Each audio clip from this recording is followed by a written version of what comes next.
देखो बच्चों, सबसे पहले मैथ्स में हम लोग पढ़ते क्या है, मैथ्स का जनक कौन है, वास्तव में मैथ्स आया कहाँ से है, ठीक है।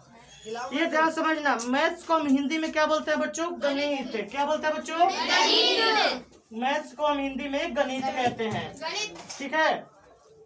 उसके बाद देखो बच्चे, मैथ्स आज से हम मतलब आज पढ़ा रहे हैं ना, आज 19 तारीख है, दूसरा महीना 23 तारीख है, तो आज से 4000 वर्ष पहले मैथ्स आया था। कितने साल, 4000। हाँ, आज से 4000 वर्ष पहले हाँ मैथ्स का खोज हुआ था। कहाँ, बेबीलोन तथा इजिप्ट में। कहाँ पर, बेबीलोन तथा इजिप्ट में 4000 वर्ष पहले। हाँ, कहाँ पर हुआ था बाबू,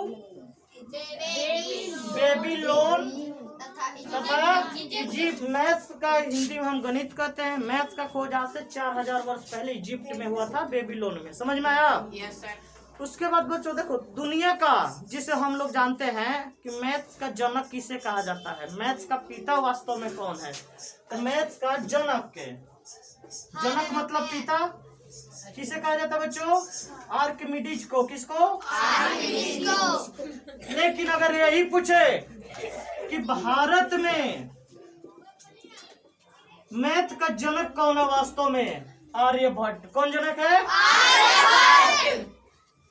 आर्यभट्ट। ये याद रखना बच्चों, ध्यान से। फिर से, मैथ्स का शुरुआत हुआ कहाँ से था, तो बेबीलोन तथा इजिप्ट में। अब बाकी जगह मैथ्स का प्रयोग नहीं होता था, लेकिन लोगों की जानकारी नहीं थी। लेकिन बेबीलोन तथा इजिप्ट में ऐसा क्या चीज था कि भाई वहां पे मैथ्स लाया गया, बेबीलोन में ऐसा क्या खास काम होता था वहां पे। तो देखो, सभी जगह माना जाता है कि जहां पर सभ्यता विकसित हो जाती है ना, वहां की चीजें हम लोग पहले देख ले। आगे देखो बच्चे, तो मैथ्स का खोज 4000 साल पहले, या बोल सकते हो 3000 BC पहले।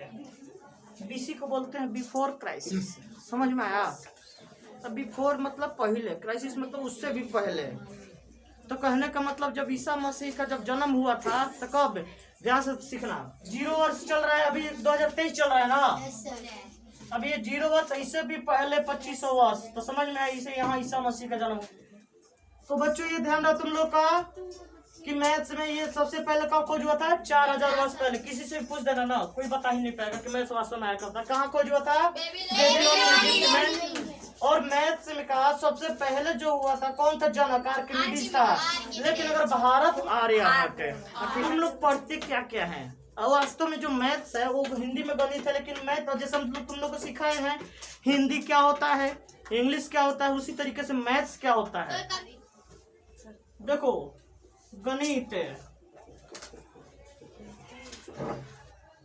संख्याओं के सामूहिक वर्णन को गणित कहते हैं। ये समझ में आया बच्चों कुछ? यानी कि मैथ्स हमेशा सिंगल नहीं होता है, ये जितने भी संख्याएं नंबर्स होती है ना, उनका एक सामूहिक समूह होता है, उसे हम मैथ्स कहेंगे। समझ में आ रहा है अच्छी तरीके से? अब मैथ्स में पढ़ते क्या क्या है, देखो इधर पढ़ते हैं मैथ्स में, उसके बाद ज्यामिति पढ़ते हैं, उसके बाद मैथ्स में तुम्हारा अर्थमेटिक पढ़ते हैं, संख्यात्मक।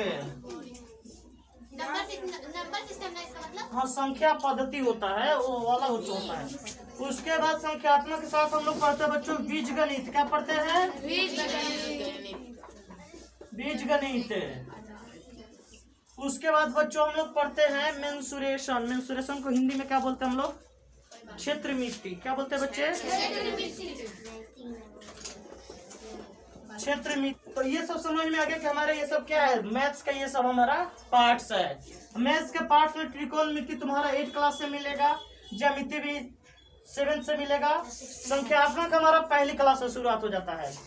उसके बाद बीज गणित भी तुम लोग का 6 क्लास से मिलेगा, क्षेत्रमिति भी 6 से। लेकिन जो संख्यात्मक होता है बच्चों, ये हमारा शुरुआत किया जाता है पहली क्लास से या दूसरी क्लास से, मान लो, ठीक है। और नर्सरी क्लास का सिखाया जाता है, 0 बोल तो 0 लिखता है, 1 लिखता है, वो नर्सरी क्लास में हमारा संख्या वाला सिखाना शुरू कर देता है, ठीक है। तभी फिलहाल में हम देखेंगे संख्यात्मक क्या होता है। मैथ्स का क्लास तुम लोग का बिल्कुल 0 लेवल से चल रहा है बच्चों, ठीक है।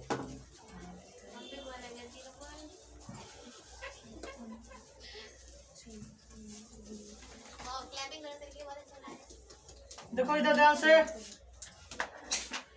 अब संख्यात्मक क्या होता है बाबू? संख्यात्मक का मतलब ये होता है जिसमें संख्या की सिर्फ बात किया जाए। ऐसी बात नहीं, जितना भी सब मैथ्स का टाइप था ना, सब में संख्या आता है, लेकिन संख्यात्मक जो होता है सबसे सिंपल मैथ्स कहलाता है, जिसमें तुम सब सीखते हो जोड़ घटाओ गुना भाग, समझ में आया? लेकिन संख्यात्मक सीखने के लिए सबसे आसान तरीका उसके बारे में जानना पड़ता है। तो देखो संख्यात्मक क्या बोलते हैं? नंबर्स। नंबर्स के लिए तुम लोग को याद करना पड़ेगा बच्चों। जैसे मैंने पहचानने का नियम होता है कि 2 से कटने का नियम क्या होगा? 3 से। रूल्स ऑफ डिविजिबिलिटी, यानी नंबर से हमें क्या क्या पढ़ना है बच्चों? देखो इधर फर्स्ट नंबर पे पढ़ो तुम लोग विभाज्यता का नियम। क्या पढ़ो बच्चों? विभाज्यता का नियम। हाँ, विभाज्यता का नियम। सेकंड नंबर पे तुम लोग पढ़ोगे बच्चों संख्या पद्धति। विभाज्यता का नियम, संख्या पद्धति, और उसके बाद बेसिक में बच्चों तुम लोग को सीख लोगे। अगर ये 3 चीज बच्चों अगर आने लगेगा तो समझ जाओ कि 7th 8th क्लास तक का तो मैथ्स तुम लोग को ऐसे हलवा लगने लगेगा। समझ में आया? तो पहले नंबर पर हम क्या सीखेंगे बच्चों? विभाज्यता का नियम। देखो इधर, विभाज्यता का नियम को अंग्रेजी में क्या बोलते हैं? रूल्स ऑफ, हाँ, divisibility, DIVISBILITY, rules of divisibility. हाँ, संख्या पद्धति को क्या बोलते हैं? Number system, formula. ठीक है बच्चों?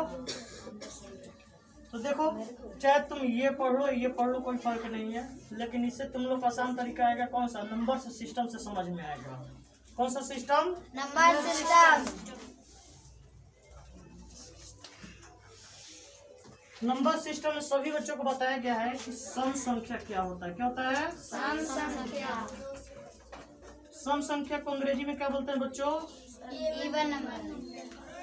Even number. देखो सम संख्या को इवन नंबर कहा जाता है। ठीक है? सम संख्या क्या होता है? जो 2 से पूरी तरह से कट जाए। गुड। क्या बोलेंगे बेटा? जो 2 से पूरी तरीके से विभाजित हो जाए। कहने का मतलब वैसी संख्या जो 2 से कम्प्लीटली विभाजित हो जाए। समझ में आया? हाँ बताओ। जैसे मैं 2 4 6 8 10 0 0। तो देखो बच्चों डेफिनेशन तुम लोग घर से लिख के लाना है, इसका हम एग्जाम्पल लिख देते हैं। देखो बच्चे, सम संख्या पहचानने का तरीका भी है। जैसे 0 2 4 6 8 यदि किसी भी यूनिट प्लेस पे लगा रहे, यानी इकाई के स्थान पे लगा रहे, अंत में लगा। हाँ, तो देखो इधर जैसे यूनिट प्लेस क्या होता है बच्चे? यूनिट प्लेस का मतलब सबसे लास्ट वाला नंबर होता है। जैसे मान लो 6 7 3 2 1 0, ये लास्ट वाला नंबर हमारा क्या हो जाएगा? यूनिट प्लेस हो जाएगा। यानी इकाई के स्थान पर 0 2 4 6 8 लगा रहे तो समझना वो इवन नंबर है। समझ में आ गया? अगला क्या होता है बच्चों? विषम संख्या। संख्या होता है जो 2 से विभाजित ना हो। 2 से पूरी तरह विभाजित। और नंबर बोलते हैं ना? Yes sir. देखो इधर, वैसी संख्या जो 2 से कम्प्लीटली डिवाइड ना हो, चाहे विभाजित ना हो। समझ में आया? अब जैसे देखो इसके लास्ट में क्या लगेगा बच्चे? 1 3 5 7 9। देखो अब यूनिट प्लेस पे इसके क्या लगा रहेगा? 1 3 5 7। जैसे 6 7 2 9 1, ये लास्ट में अगर 1 3 5 7 9 कुछ भी रहे तो समझ जाना कि वो विषम संख्या है। तो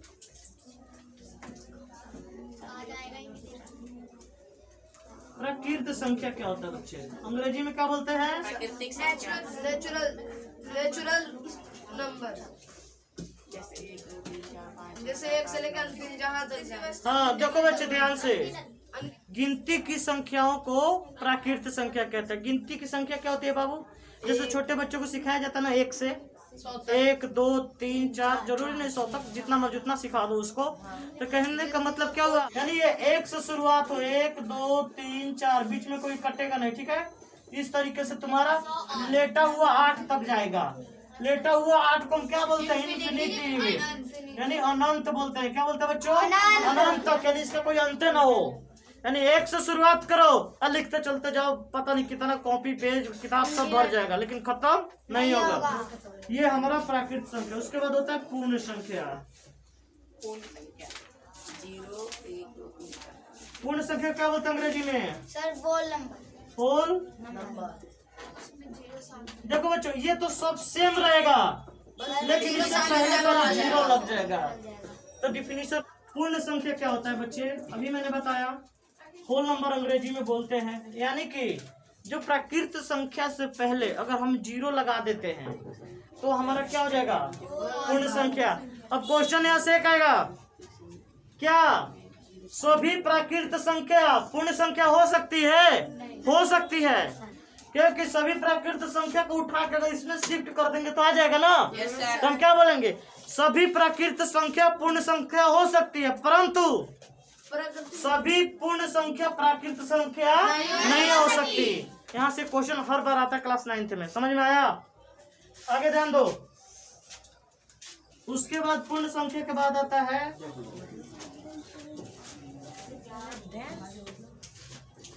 प्राइम नंबर। नहीं फिर हाँ विषम संख्या। लो बेटा, देखो अभाज्य संख्या क्या होता है? Prime number. ये तो मैंने बता दिया ना कि इसको यहाँ पे शिफ्ट कर दो 0 लगा के पहले। अभाज्य संख्या क्या होता है? अभाज्य संख्या क्या होता है? ऐसी संख्या जो एक और खुद से, वैसी संख्या जो एक और खुद से विभाजित हो उसे अभाज्य संख्या कहते हैं। उसे हम क्या कहते हैं? अभाज्य संख्या या प्राइम नंबर। समझ में आया? अंग्रेजी में डिफिनीशन क्या हो जाएगा बाबू? Which number is divisible by 1 and itself. समझ में आया? यानी वैसी संख्या जो एक और, अभाज्य संख्या क्या होता है? Prime number. वैसी संख्या जो एक और खुद से कटे उसे अभाज्य संख्या कहते हैं। लेकिन इसमें कंडीशन है बच्चों, ध्यान से समझना। कभी कभी बच्चे 99 को लिख देते हैं, अभाज्य संख्या में आता है, लेकिन वो उससे 3 से कट जाता है। हाँ देखो अभाज्य संख्या, देखो बच्चे हमेशा शुरुआत किससे होता है? 2 3 5 7 9 नहीं आएगा, 9 कट जाता है 3 से, 1 से 10 भी कट जाएगा, 11 आएगा। इस तरीके से तुम्हारा इन्फिनिटिव चलते रहेगा। समझ में बच्चों? लेकिन ध्यान रखना प्राइम नंबर हमेशा 2 से शुरुआत होता है। अब ये देखना कि 2 हमारा इसमें भी आता है ना, सम संख्या में भी 2 आता है। समझ में आया? लेकिन 2 ही एक ऐसा संख्या होता है जो पूछ देगा कि एक ऐसा प्राइम नंबर बताओ जो इवन नंबर में आता हो। तो क्या बताओगे बच्चों? 2 एक ऐसा संख्या है जो तुम्हारा सम संख्या में आता है। क्लियर? समझ में आ गया? अब देखो तुम लोग का होमवर्क भी यहाँ से है, 1 से लेके 500 के बीच में जितना प्राइम नंबर है ना तुम सब लिख के ले आओगे। समझ में आया? इसके बाद हम समझेंगे परिमेय संख्या, अपरिमेय संख्या, रियल नंबर। देखो बच्चों ध्यान से, अब हम परिमेय संख्या को हम अंग्रेजी में क्या बोलते हैं बच्चों? Rational number.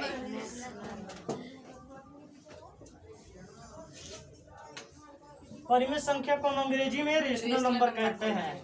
अब देखो रेशनल नंबर या परिमेय संख्या क्या होता है? वैसी संख्या जो P/Q के रूप में हो। ऐसी संख्या जो P/Q के रूप में हो। P/Q का मतलब क्या होता है? P/Q का मतलब जैसे 4/5, 2/11, 9/12, 6/35, यानी कुछ भी हो जाएगा।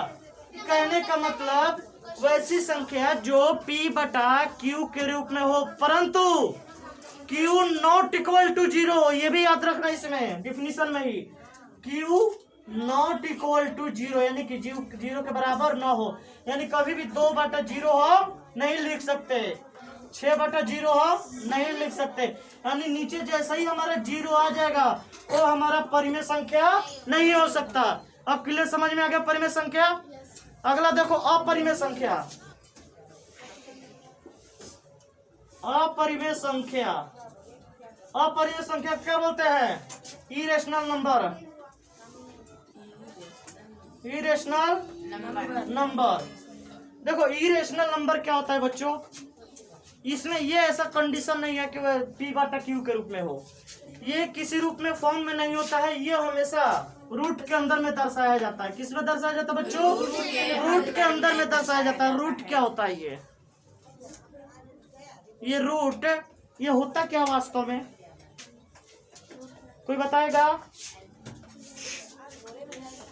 रूट का मतलब कहते हैं किसी भी संख्या का, ठीक है, किसी भी संख्या का, चाहे वो कॉलम में ले लो और चाहे रो में ले लो, उसे इक्वली डिवाइड करता है, उसे हम रूट कहते हैं। अब कॉलम और ये रो वाला समझ में आया? नहीं समझ में आया ना? देखो, जैसे मान लो कि रूट में मैंने 64 डाला, तो इसकी वैल्यू कितना हो जाएगा? 8 है। अब कहने का मतलब एक ऐसे ले लो चाहे ऐसे ले लो, 8 करके गिन लो, बराबर ही आएगा। जैसे 1 2 3 4 5 6 7 8। अब इस तरीके से 8 गिन लो, समझ में आया? यानी कि तुम ऐसे काउंट करो या ऐसे काउंट करो, हर जगह से वो बराबर आएगा। तो हम किसी भी संख्या को क्या करता है? इक्वलिटी डिवाइड कर देता है, कॉलम से भी और रो से भी। क्लियर समझ में आ गया? उससे हम रूट कहते हैं। तो अपरिमेय संख्या का मतलब क्या हुआ? वैसी संख्या जो रूट में हो लेकिन जिसका मान स्पष्ट रूप से ना निकले, जिसका वैल्यू स्पष्ट रूप से ना आए, उसे हम क्या कहते हैं? अपरिमेय संख्या।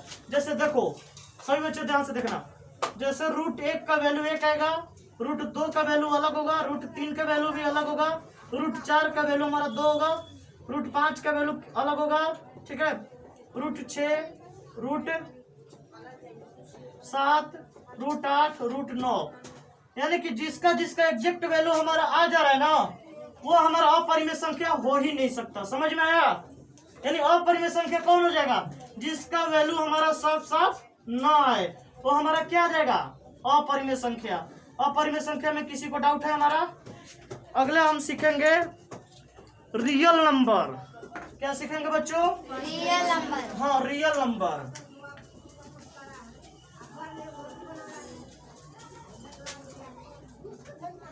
देखो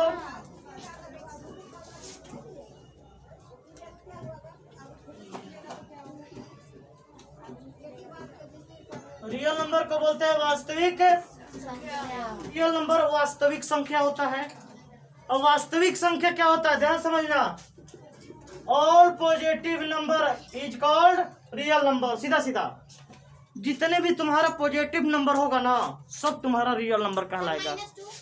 -2 तुम्हारा पॉजिटिव है नहीं है ना, तो किसमें आ जाएगा? टीचर में जितने भी पॉजिटिव नंबर आएंगे ना, सब रियल नंबर में आ जाएगा। वो नेगेटिव रियल नंबर होता ही नहीं है। अब मान लो -5 रुपया, और कौन सा समझ में नहीं आ रहा, अब 5 रुपया जेब में है, पॉजिटिव में है, वो दिखा सकते हैं हम। समझ में आया?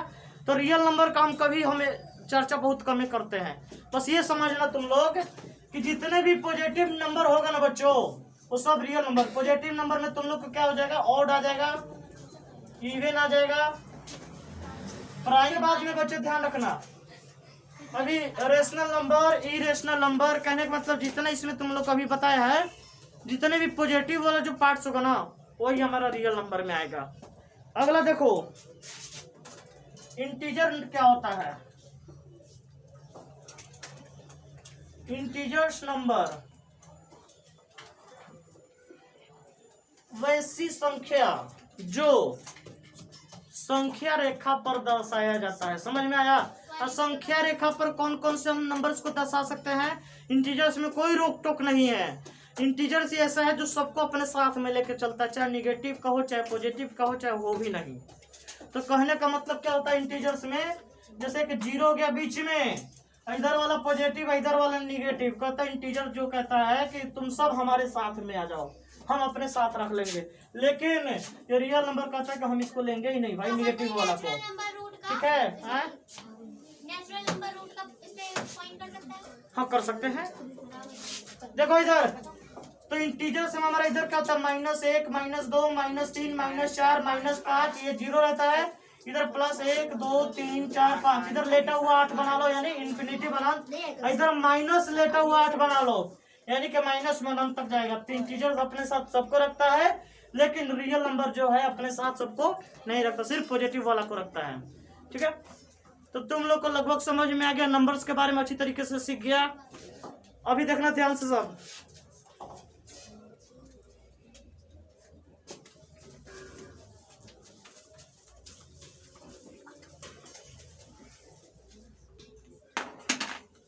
को प्राइम।